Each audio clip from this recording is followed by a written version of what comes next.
Good afternoon, everyone, and welcome. My name is Jim Yano, and I'm the Associate Director for Corporate Strategic Partnerships with UC Riverside's Office of Technology Partnerships. It is my pleasure to welcome you to our January 2024 Industry University Engagement Sustainability Speaker Series. Our guest today is Maggie Yancey, Entrepreneurship Lead with NASA's Space Technology Mission Directorate. Space Technology Mission Directorate's portfolio spans a range of disciplines, areas, and technology readiness levels. Space Technology Mission Directorate bolsters and funds diverse ideas from entrepreneurs, researchers, and innovators across the country as NASA prepares to embark on the next era of space exploration with Artemis by advancing technologies and testing new capabilities at the moon. Megan will inform us about the pathways for academic innovators with the Science and Space Technology Mission Directorate and will provide an overview of opportunities to work with NASA and how to learn more about joining NASA's ecosystem of innovators. The Industry University Engagement Sustainability Speaker Series was inaugurated by the Office of Technology Partnerships for the purpose of highlighting channels and mechanisms industry utilizes to engage with universities and to address metrics used by industry in selecting a university and specific faculty and their research. We also intend to look at how industry addresses sustainability issues as a function of their research interest and corporate governance. These questions regarding a company's sustainability efforts and metrics are important as UC Riverside continues development of the OASIS initiative. OASIS is an acronym for Opportunity to Advance Sustainability, Innovation, and Social Inclusion. OASIS is a public-private partnership led by the University of California, Riverside to drive regional economic development through solutions-driven applied research, innovation, entrepreneurship, and workforce development around sustainability, clean technology, and social inclusion. UCR's Office of Technology Partnerships delivers programs to support technology-based innovation, entrepreneurship, and economic development in the Inland Empire. We're divided into three different sections. First being the Corporate and Strategic Partnerships, which facilitates industry collaborations and funded sponsorships, technology commercialization, which facilitates IP protection and transfer, and entrepreneurship and company acceleration. We encourage you to reach out to the Office of Technology Partnerships if you find interest in any of these three areas. We will provide resources and contact information at the end of this webinar and on the description of this video when it is published. Today is my pleasure to introduce Maggie Yancey. Maggie is the entrepreneurship lead for NASA's Science and Space Technology Mission Directorate. She is currently working to advance commercialization opportunities for current and future NASA entrepreneurs and academia. For NASA, Maggie was at the U.S. Department of Energy in the Wind Energy Technologies Office and led the Community Impacts Research and Outreach portfolio working on climate change challenges, connecting small businesses, entrepreneurs, and communities to wind energy innovation opportunities on both land and water for the U.S. She started her federal career as a 2015 Presidential Management Fellow. Following Maggie's presentation, we'll open the floor to questions and discussion. So now it gives me great pleasure to introduce Maggie Yancey. Maggie, the floor is yours. Thanks, Jim, and thanks to you all for those really generous introductions. It's always helpful to kind of hear, where folks are, coming at this from, because I think, there's a lot of folks here that are my connectors out there with UC Riverside. And also the folks that, are in it, like our team over here from Deep Space Food Challenge, who could really speak from experience of being on the other side of actually working with NASA. So I really appreciate the introduction. And we can, make this a very casual conversation because there's just a small group of us today. But I'm going to provide some basic pillars of what's NASA? How can I contribute to the NASA mission? And then also speak broadly about funding. We're all kind of chasing the money, right?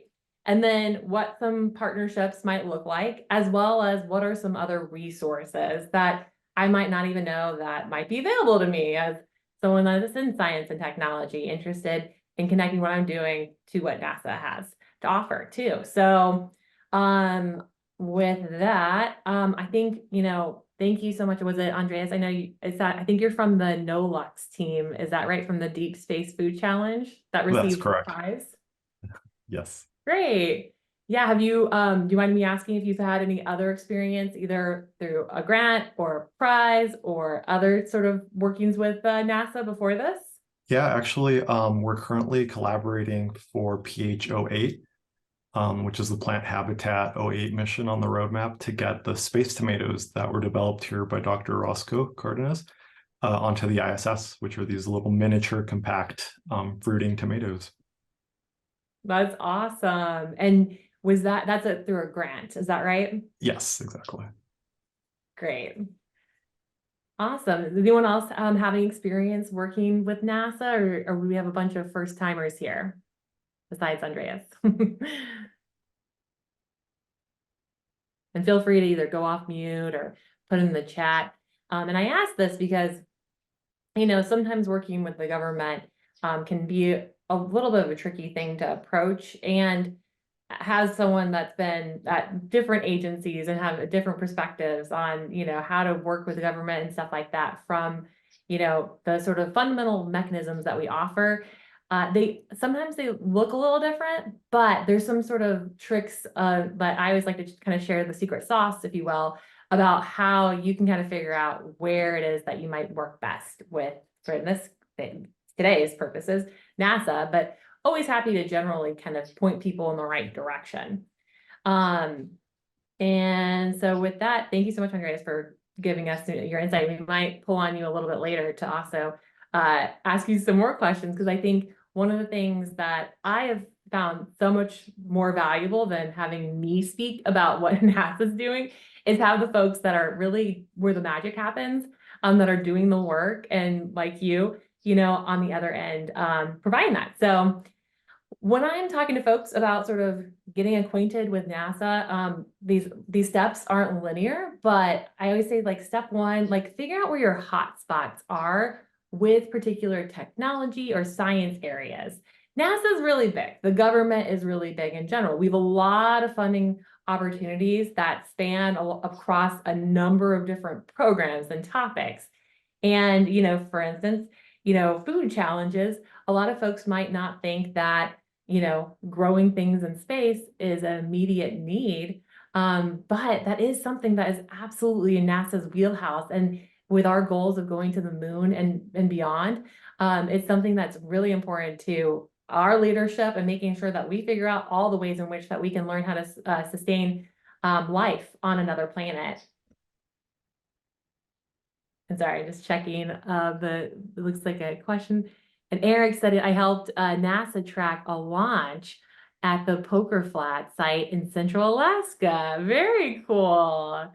Yeah, for those that may or may not know, launches are really the bread and butter of NASA. We love sending things in space and seeing how they're going to actually, what takes place with that science or technology during that deployment. And so that's really cool, Eric, that you were a part of that.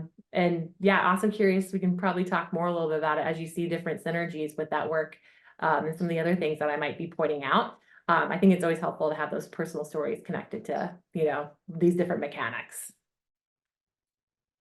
So back on the topic of what NASA does, I always like to kind of break it down into these 4 different major areas, because it kind of helps people think less about just, the ISS or the James Webb Telescope, which are some sort of, sometimes it kind of, those particular projects really, obviously represent a lot of the work that NASA does, but not fully encompasses all the things that we do. And I happen to work across 2 different mission directorates, which gives me a little bit of a different perspective. And that includes the Science Mission Directorate and the Space Technology Mission Directorate. But there's also human exploration and operations and our aeronautics research. And obviously, like, growing things in plants is also important to human exploration. So there's just a lot of connections, and NASA happens to be a little bit of a smaller agency in comparison to some of the larger agencies like DOE and HHS, for example. And so it kind of allows for some of these sort of mix and matches to happen a little bit more than they say would happen at, I use DOE as an example a lot because I used to work there, but at DOE or other DOD, for instance, who have a little bit more of a rigid mission. And so that's just something to think about as, you may or may not just fit in one box. You may fit in multiple boxes, and that makes perfect sense. And that's something that we see quite a bit. But just to give you a few pointers about some dynamics of the Science Mission Directorate is that, we include both the astrophysics, biological and physical sciences, the earth sciences, heliophysics, the subject of the sun, and the planetary sciences division are the 4 disciplinary areas in which we divide up our research in. But that doesn't mean that's all we do, right? We also have like Eric's example, he potentially went to one of these sounding rocket, deployments, or we have to do lots of balloon tests as well as small sats and CubeSats, which is kind of neat because it's a science at a much smaller level. And then we do the bread and butter of research. In addition to all the technology development of, different tools, et cetera, that we might also be utilizing on missions. And so this is kind of just gives you the smorgasbord of like, what is the buffet that you might be dealing with NASA? And it is eclectic. And so you can also find more information. I'll be sharing out these slides. I've created a sort of like cheat sheet relevance guide on how to kind of navigate the Science Mission Directorate in terms of like where your science or discipline may fit and kind of where to kind of look. Our websites can sometimes be challenging. And so this little cheat sheet will hopefully give you a few how-tos on exactly where to find more information on these particular division areas or the technology development that we're often working on. And so switching gears over to the space technology portfolio, so the space technology portfolio is a little bit, can be confusing because we also sort of are that cross-cut across the agency. So it includes stuff like human exploration and aeronautics. And we kind of run a bunch of programs within here that do that. So for instance, for like the Deep Space Food Challenge, that was a prize, which is run out of our space technology portfolio because they're sort of the doer of that particular mechanism.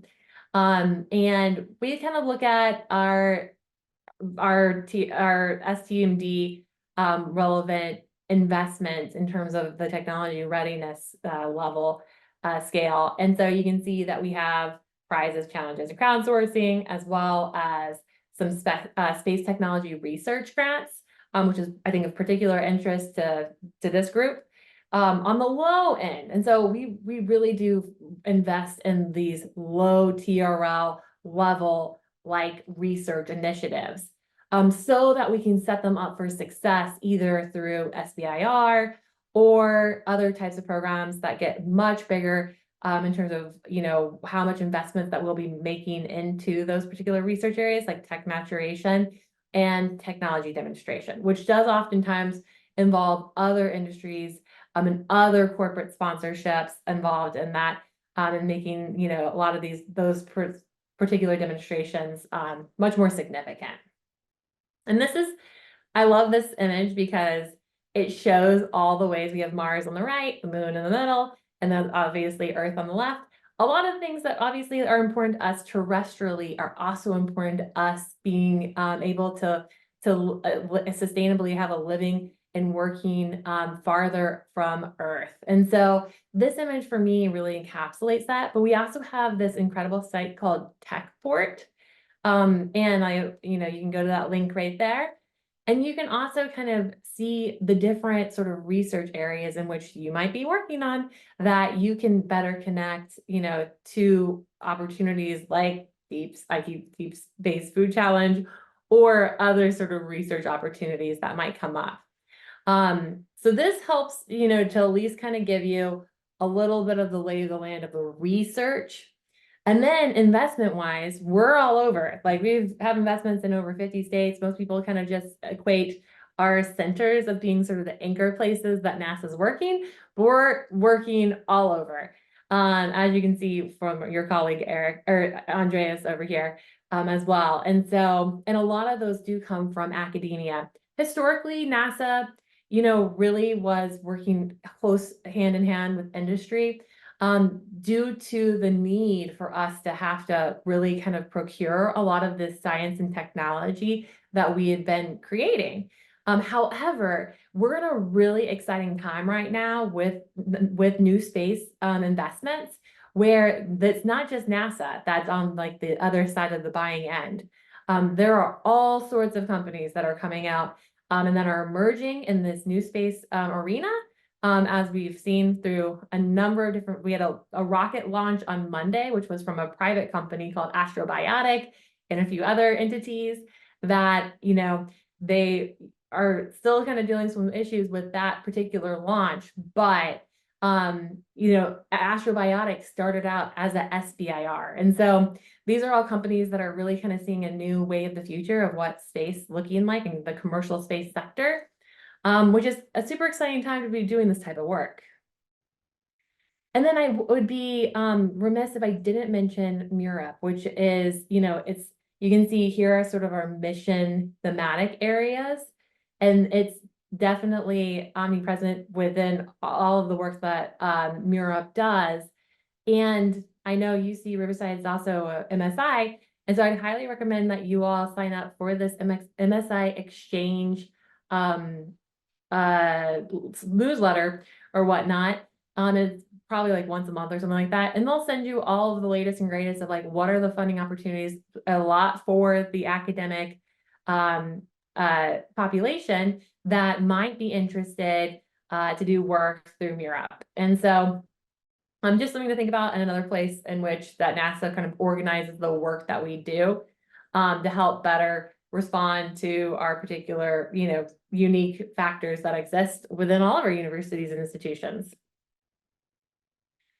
So now that you kind of got the lay of the land, my next sort of tip of the, way of going about it is also making sure that you're finding the right match and finding that hot spot. And, sometimes it's starting at the research, early side of the house, low TRL scale, and then sometimes it's commercialization. So as we all know, that's a huge spectrum to have to try to navigate on your own. And so it is important to kind of figure out exactly where it is that your fit is in response to that particular scale. And I know that Jim and his team here are particularly equipped to help you kind of navigate those types of questions. But in terms of like how we do business, think of, there's contracts, grants, and then we do internal stuff, right? That may be only available to NASA. And then we also do these challenges, which is also allows for a broader group of folks, it could be from the public, it could be from industry, it could be from other entities or whatnot. And the challenges and prizes, while that eligibility depends on the particular case of the prize eligibility needs, it usually is a little bit more of a flexible funding instrument, which I think could find a lot of different, it helps meet people at a better place sometimes than say a grant. And grants can range from 100K a year to $1 million. So they really run the gamut. You are just at the precipice of being on the receiving end of one of the Science Mission Directorate's perennial and most important releases, which is the ROSES Omnibus. And that's usually is announced and released about like February 14th. And it allows for all of our programs that I mentioned earlier, like say the Earth Sciences Division, the Biological and Physical Sciences Division. They're going to list out all of their grants that they're planning on awarding for the whole year.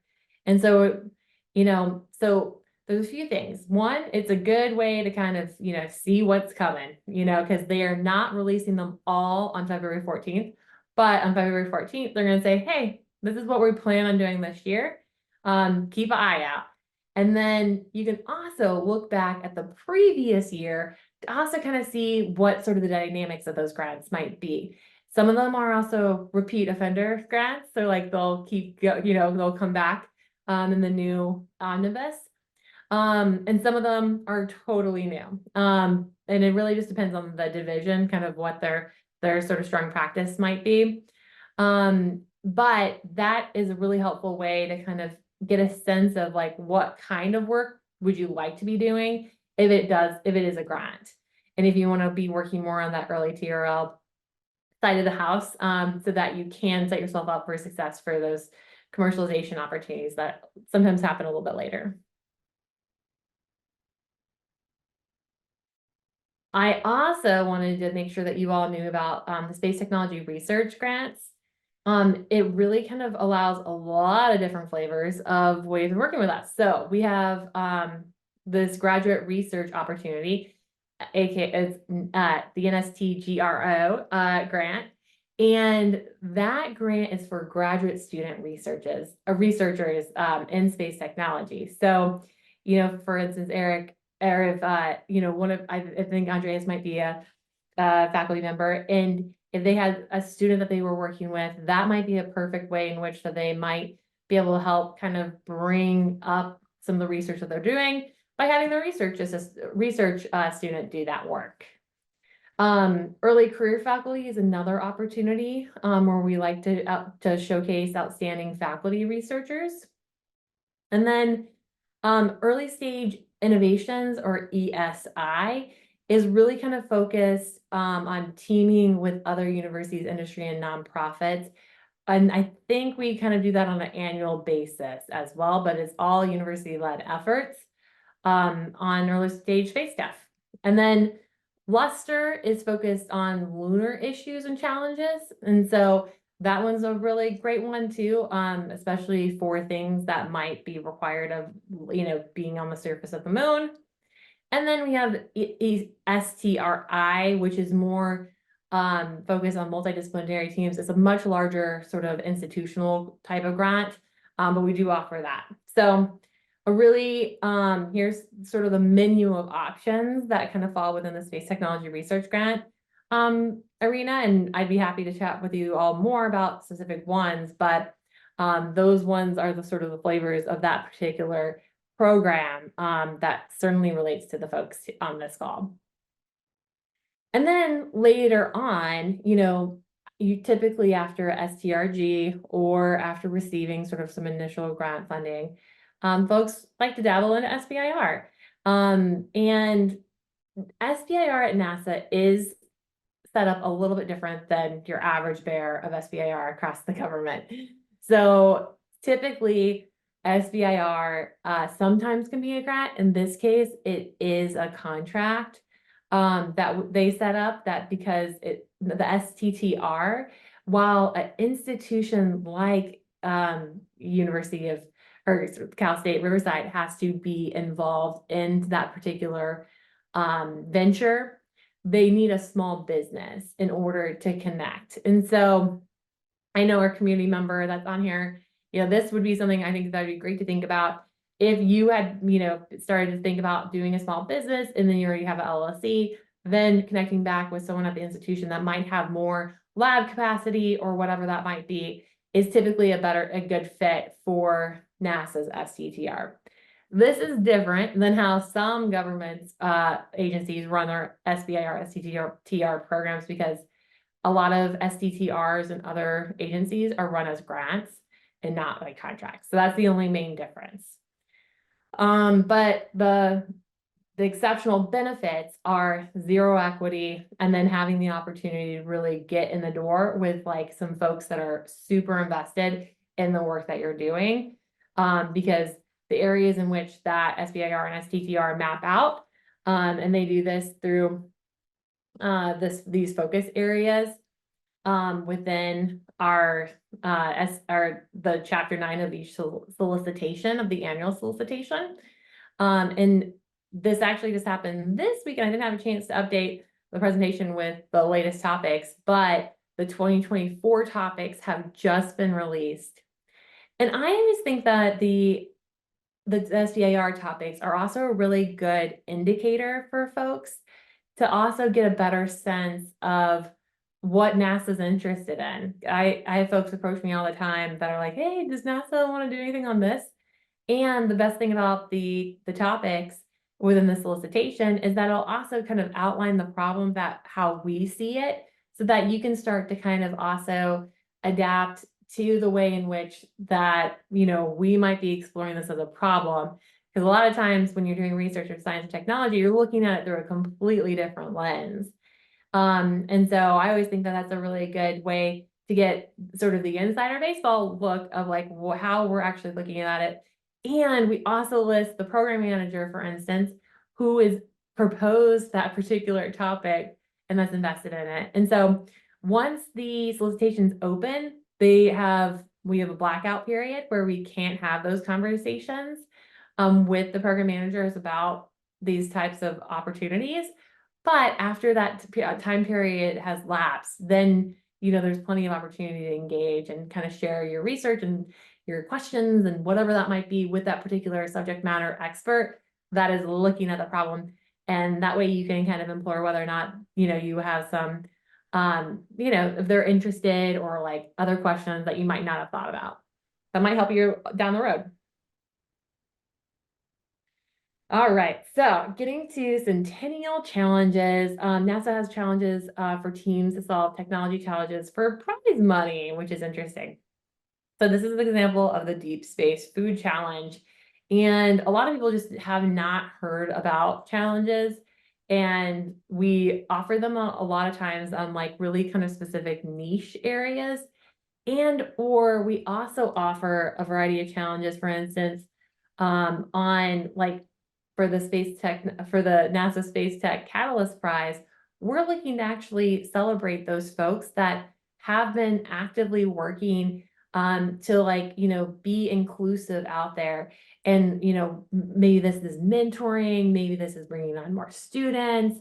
So prizes really run the gamut in terms of sometimes they're money, sometimes it's recognition, sometimes it's also capacity building in different ways.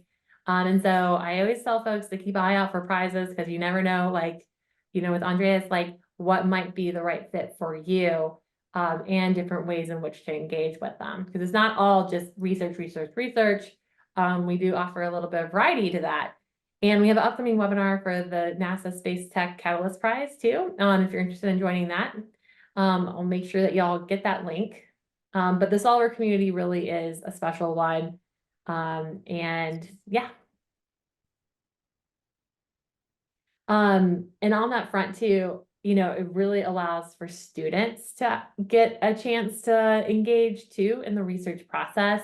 Here are just a few different examples from First Nations launch competition, which is run out of one of our, we have space grant institutions across the country, to also just, doing lunabotics. Sorry, that little tongue twister got me there. But a lot of robotic stuff too happens with our students, and also like hackathons. So it's just a really good way in which you can kind of work to engage students. I used to run a challenge over at the Department of Energy called the Wind turbine competition, and they would build, test, and design and test their turbines and the available, wind tunnel facilities. So that's the other neat thing, is like for the lunabotics competition, getting access to really important just experiences where they can, see what it's like to be out of the classroom and to put, their hard work to the test. So highly recommend those as well. And then step 3. Okay, so the many forms of partnerships, and this can also be a really good starting place. So partnerships, when the government kind of talks about that, we oftentimes mean it in a form of finding experts or partners. And maybe it's also tools or lab resources, etc. We also have structured agreements such as CRADAs or other forms. But also the government has a number of different partnerships with a number of different entities that are sometimes better at doing things than at facilitation of particular industry groups, for instance, than we are. So I'm going to talk about 2 different consortiums that I think y'all might be interested in. One of them is we just launched this new consortium in space servicing, assembling, and oh gosh, the other acronym, manufacturing, ISAM. And the consortium is called COSMIC and is managed by the Aerospace Corporation. We just had a kickoff meeting that happened this last November, and they'll continue to also be engaged. So if you have folks that are interested in manufacturing, and those types of capacities, definitely I'll include that link as well. And then we also have, like, for instance, the Lunar Surface Innovation Consortium. And this is facilitated by Johns Hopkins APL. And LSIC is nationwide. You can join virtually, you can join in person at their fall and spring events. And they have a number of different organizations that come. But the cool thing about it is, like, NASA, STMD, really uses it as a platform to talk about sort of what's coming and to kind of, unpack some of the problems and the biggest challenges that we might be working on. And sorry, I get this flip-flopped a little bit. So the spring meeting's always at Johns Hopkins, the Applied Physics Lab. But the fall meeting oftentimes does hop around to different institutions. And so, we certainly might have one out on the West Coast in the spring, but it's a really great way to get to know a lot of different folks that are working on these types of issues.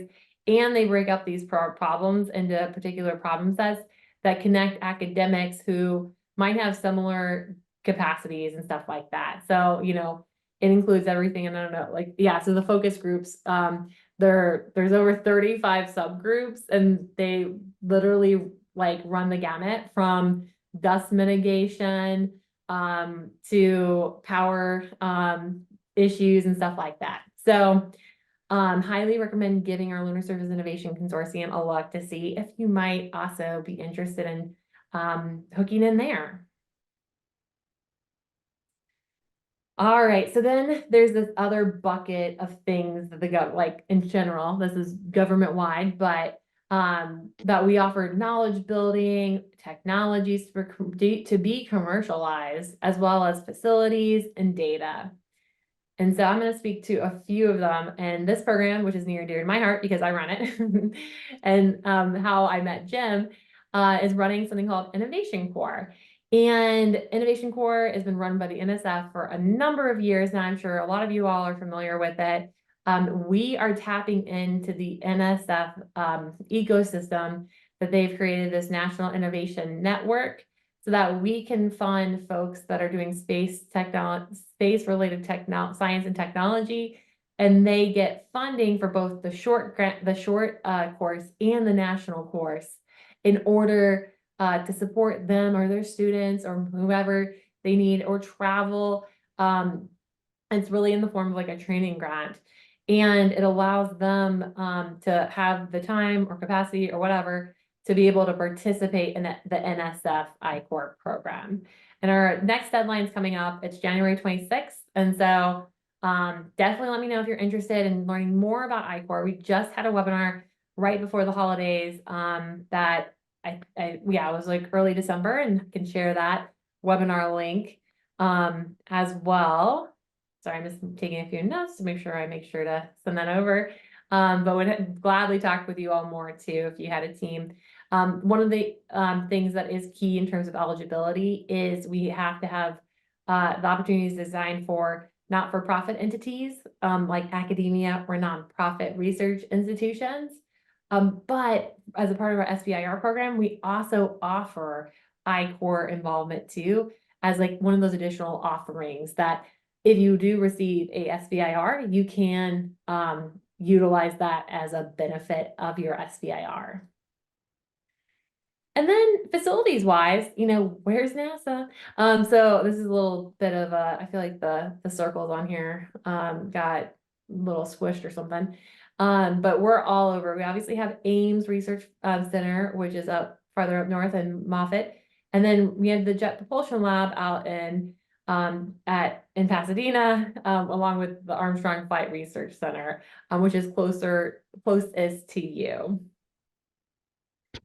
And then, yeah, thanks, Brian. To be eligible for NASA I-Corps, does the project need NASA funding lineage? Thank you for asking that. It does not need that NASA funding lineage. In fact, we are really hoping to, get folks that might be NASA curious to see if like they would just kind of help them kind of go on this customer discovery journey. And so that they can explore whether or not the NASA is a good fit for their research, science, or technology, and to help them kind of be better, set up to know kind of where to pursue that NASA funding in the future. So great question. And then I think I'm getting close to the end. But finally, we also have a number of different licenses that are available at your disposal. And our tech transfer team is like they're lights out, like some of the best team members ever.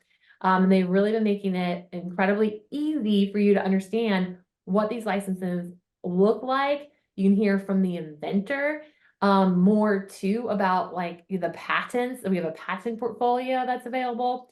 So there's just a lot of really cool opportunities to take advantage of what NASA tech has already been developed and to use it to apply to whatever research or science to technology that you might be working on, and it does not have to be NASA related. I was just overhearing, or I was talking to a colleague earlier today, and we were talking about Invisalign and how that was actually developed from a NASA technology. And, there's just a lot of opportunities to really utilize NASA technology for not just space stuff, but beyond that, spin off for terrestrial use as well.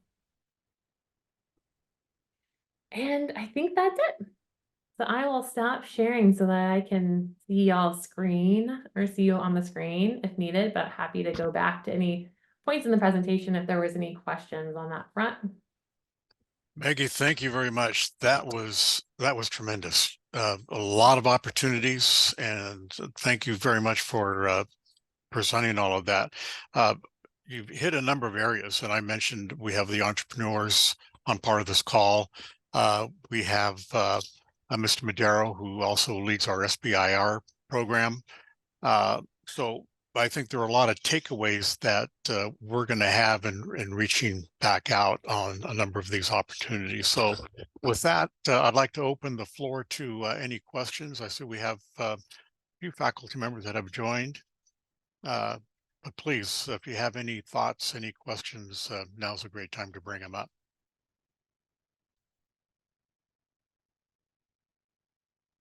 Well, I'm going to ask a question for Joshua, who's on the Joshua, has your startup have applied for any NASA grants or funding so far, or has it all been DoD? So far, we've landed only DoD, but we did apply to one NASA SBIR back in 2020. And how much have you raised so far in non-dilutive grant funding, roughly? We've raised around $3 million in SBIR funding from various DoD agencies. So thanks for noticing me, Scott. But for those who don't know me, I'm local here. My name's Joshua Morales. I'm a local, graduated from UCR, got my PhD here, and I'm working in the positioning, navigation, and timing space. So for any professors or industry that are on the call, happy to talk about how we might be able to partner to work towards an SBIR proposal. Thanks, Maggie, for all the great information here. And yeah, happy to answer any other questions that there might be. Also, we've got a startup that is also in the same building that Joshua is in, called Apsidal. They're basically trying to build. They've been on the space station, I believe, with their tech. They're building high bandwidth fibers, photonics fibers in space, which is kind of cool. And I think they've gotten, I don't know, $2 or $3 million of NASA grants. So we definitely have like a little bit of a space tech scene that's starting to happen in our inland region here. Of course, also a tremendous amount of stuff happening in El Segundo and other areas of LA. So SoCal's really, as we know, probably at the forefront of space tech, at least startup wise, in the US, which is pretty cool. So for those of you who don't know. Yeah, no, that's super. And, as it's helpful, Joshua, like the SBIR NASA program is super competitive. We've had a number of incredibly successful companies that definitely pull the levers of other agency SBIRs and do a little hip, hop in or whatnot.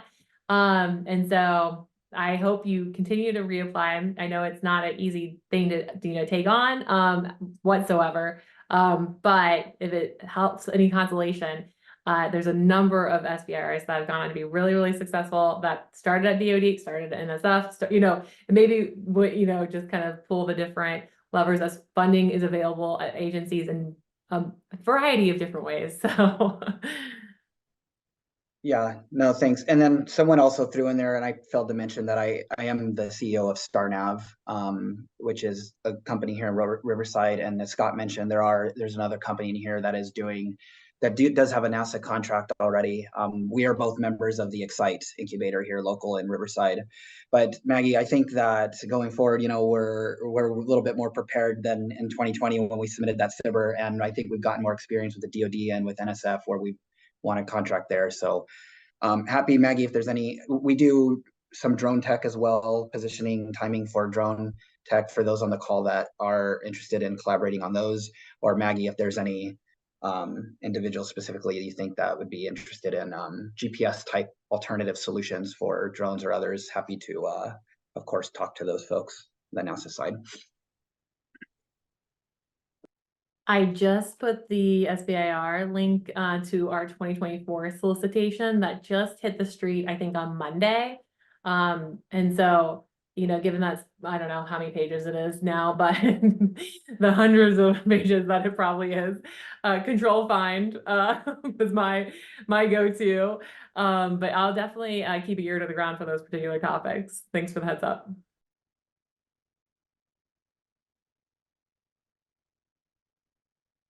So because I mentor a bunch of deep tech startups with UCR and a couple of other research universities. I guess the question would be like, I know sometimes for entrepreneurs, it can be a little bit daunting, and we have got a great team that Misty and Martin and others that help with SBIR, CTR, if they're being mentored by UCR. But for just a general entrepreneur, like for example, we've got a couple of entrepreneurs that are working on quantum computing.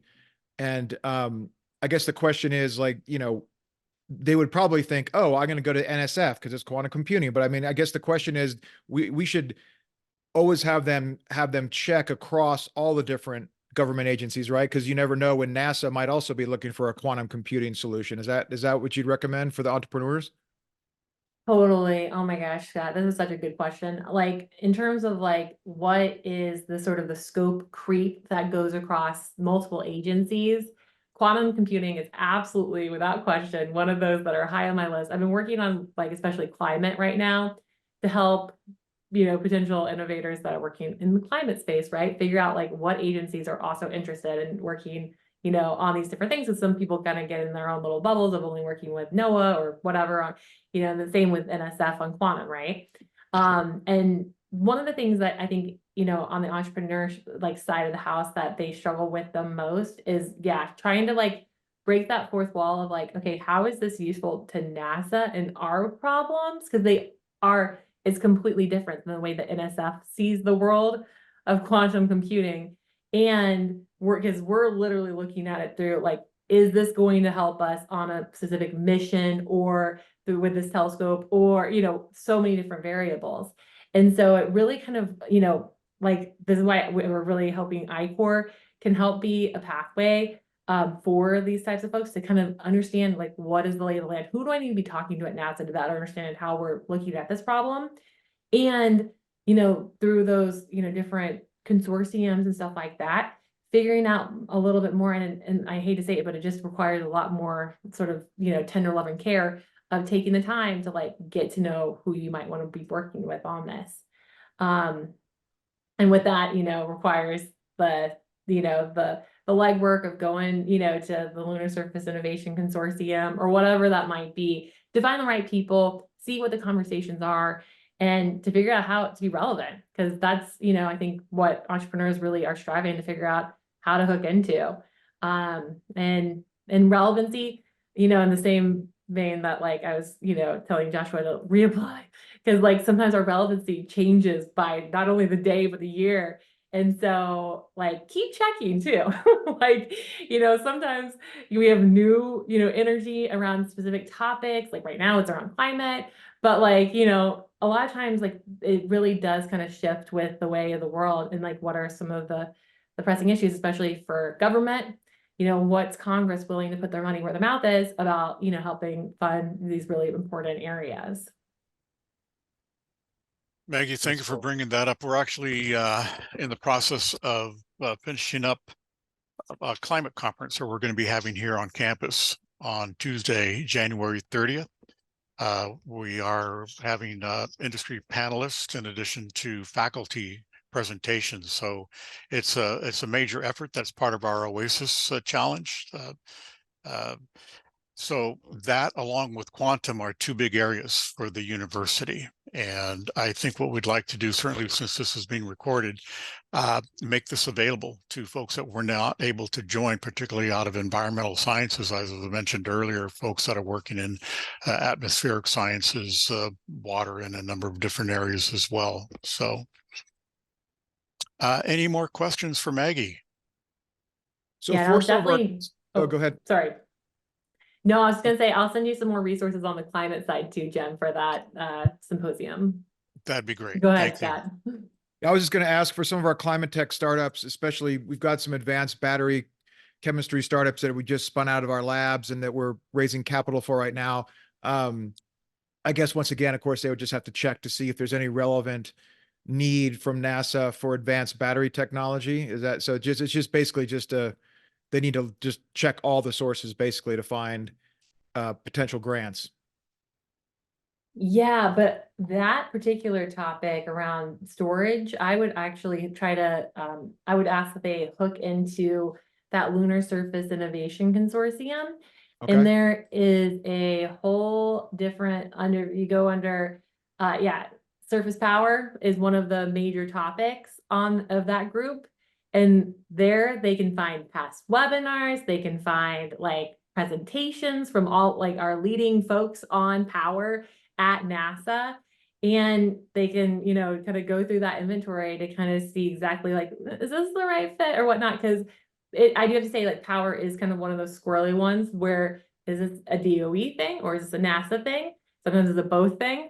And but there's certainly a very keen interest in how we can power, on the lunar surface, and then also how do we get there and beyond. So yeah, because they just got two of the startups, they each individually just got DOE grants. And so then the question is, well, I guess it's just one of the thing they just have to piece together, because one of the challenges that we have, I focus on helping the startups raise venture capital. And one of the challenges we have is that there are not a lot of venture capitals groups or funds that are really focused in hard tech or deep tech. And so,